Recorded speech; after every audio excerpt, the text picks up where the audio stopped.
Hai semua, salam sejahtera Malaysia. Selamat petang tuan-tuan dan puan-puan semua. Saudara-saudara, kita digemparkan dengan isu panas, dengan berita panas, berita luar biasa. Kononnya ada plot dan juga gerakan untuk menumbangkan, untuk menjatuhkan, menggulingkan Perdana Menteri Datuk Seri Anwar Ibrahim untuk menjatuhkan kerajaan.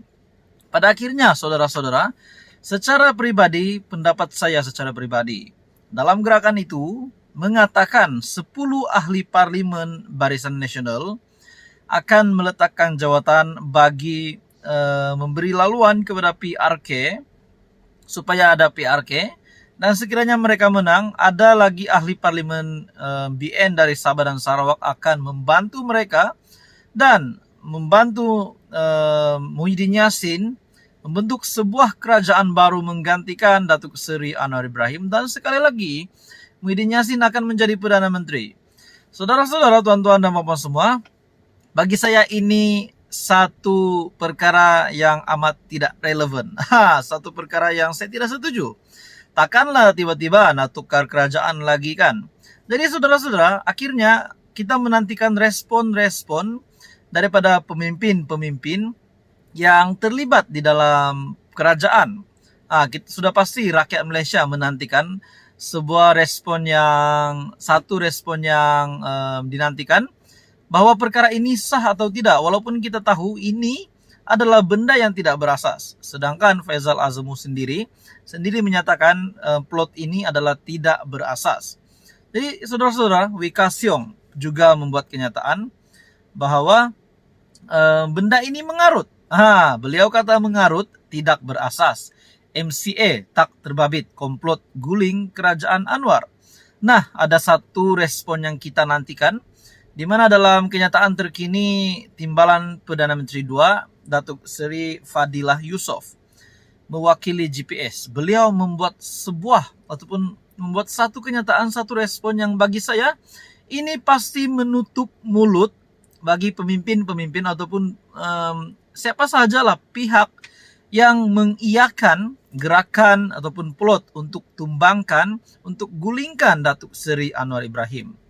Dalam kenyataan Timbalan Perdana Menteri Datuk Seri Fadilah Yusof, dalam sebuah kenyataan, beliau mengulangi pendirian Gabungan Parti Sarawak ataupun GPS untuk memastikan kerajaan persekutuan sekarang kekal stabil dan kukuh untuk meletakkan Malaysia di landasan tepat bagi memulihkan ekonomi dan memastikan kesejahteraan rakyat.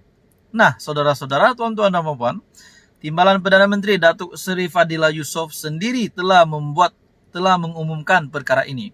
Takkanlah tiba-tiba pula ada lagi pihak nak gulingkan kerajaan Anwar.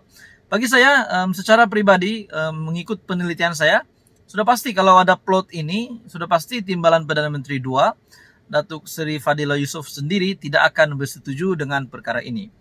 Dalam kenyataan Timbalan Perdana Menteri ini, melalui sebuah artikel dari BH Online, kerajaan tidak letak syarat beri peruntukan. PN kena kemuka tawaran. Nah, jadi dalam artikel ini, itulah yang dinyatakan oleh Timbalan Perdana Menteri, di mana beliau mengulangi pendirian Gabungan Parti Sarawak ataupun GPS untuk memastikan kerajaan persekutuan sekarang kekal stabil dan kukuh untuk meletakkan Malaysia di landasan tepat bagi memulihkan ekonomi dan memastikan kesejahteraan rakyat.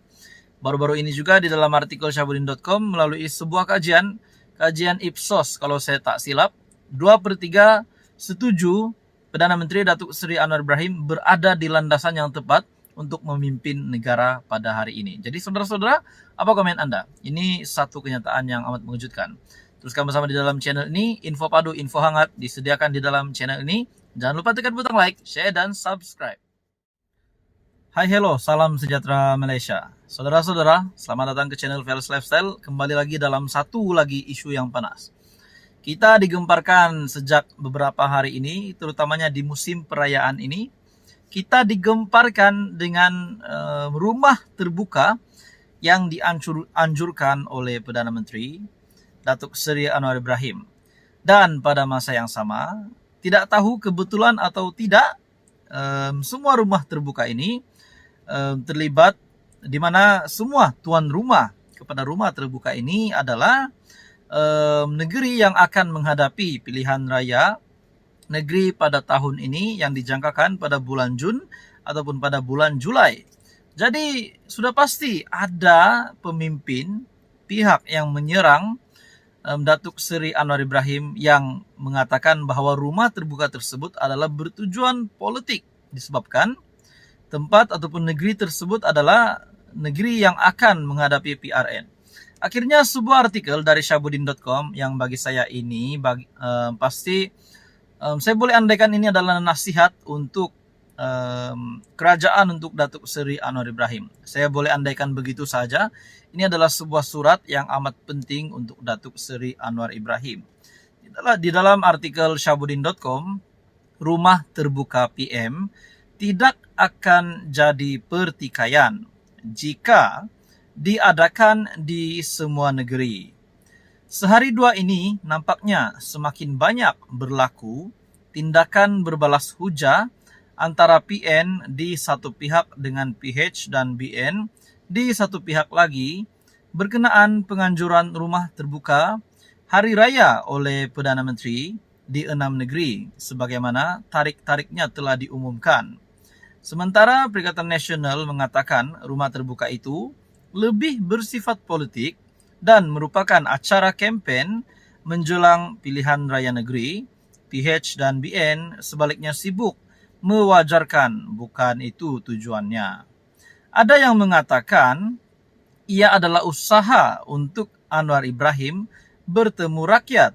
Dikatakan Kedah juga merupakan negeri di dalam Malaysia dan di mana saja Perdana Menteri mahu mengadakan program, ia tidak seharusnya dipertikaikan. Malah Dr. Puat Zarkashi menyatakan pemimpin pembangkang boleh turut sama hadir di semua program tersebut. Jadi saudara-saudara, kalau ini adalah berkaitan dengan politik, berkaitan dengan persediaan kerajaan menghadapi pilihan raya negeri, di mana negeri yang diadakan rumah terbuka itu adalah negeri yang akan menghadapi PRN. Kalau benar, bahkan Dr. Pak Zarkashi menyatakan pemimpin pembangkang boleh turut hadir di semua program tersebut. Jadi dalam artikel ini, saya seawal 20 April lagi telah menulis artikel berkenaan penganjuran rumah terbuka itu dengan tidak terkecuali mengaitkannya dengan unsur politik dengan tajuk rumah terbuka hari raya atau rumah terbuka pilihan raya yang boleh dibaca. Hakikatnya siapapun yang waras, matang dan agak terbuka fikiran pasti tidak dapat mengelak daripada mengaitkan program rumah terbuka itu dengan matlamat sambil menyelam sambil minum air. Ini berikutan PRN akan diadakan di 6 negeri terbabit pada Julai akan datang. Kenapa hanya di 6 negeri terbabit saja diadakan jamuan rumah terbuka yang dihadiri Anwar menurut Syahbudin? Kalau bukan kerana ada PRN, adakah rumah terbuka yang dihadiri Perdana Menteri tetap diadakan di 6 negeri itu? Kenapa tidak diadakan di semua negeri? Jadi tak usahlah berlebih-lebihan dalam mengeluarkan hujah, kerana akhirnya ia akan dilihat seperti kartun saja kenampakannya. Silapnya tidak lain ialah sejak awal, kabinet, pejabat Perdana Menteri dan pihak-pihak lainnya tidak cukup teliti dan berhati-hati dalam mengatur program yang mahu diadakan. Kita tidak nafikan kepentingan mempertahankan kuasa dan mengaut keuntungan politik dalam setiap program yang diatur, khususnya yang melibatkan Perdana Menteri. Semua kerja Perdana Menteri dan Menteri-Menteri adalah untuk mendapatkan sokongan rakyat atau bersifat politik kerana akhirnya setiap 5 tahun sekali mereka perlu berdepan dengan sokongan pengundi dalam bentuk undi. Jadi saudara-saudara, menurut Anda dalam kenyataan dari artikel ini, kalau PH ketika ini menjadi pembangkang dan katalah Perdana Menteri ialah Mahyadin, kiranya beliau juga mengadakan rumah terbuka hanya di 6 negeri yang kebetulan akan berlangsung PRN tidak lama lagi, berani potong jari pasti berdentam-dentum kecaman daripada pimpinan PH mengenainya. Abang Mat Sabu mungkin sekali lagi akan membaling mikrofon kerana tidak dapat menahan marahnya. Jadi nak salahkan siapa kalau bukan diri kita sendiri, menurut Syabudin. Jadi saudara-saudara, apa komen Anda? Teruskan bersama di dalam channel ini. Info padu, info hangat disediakan di dalam channel ini.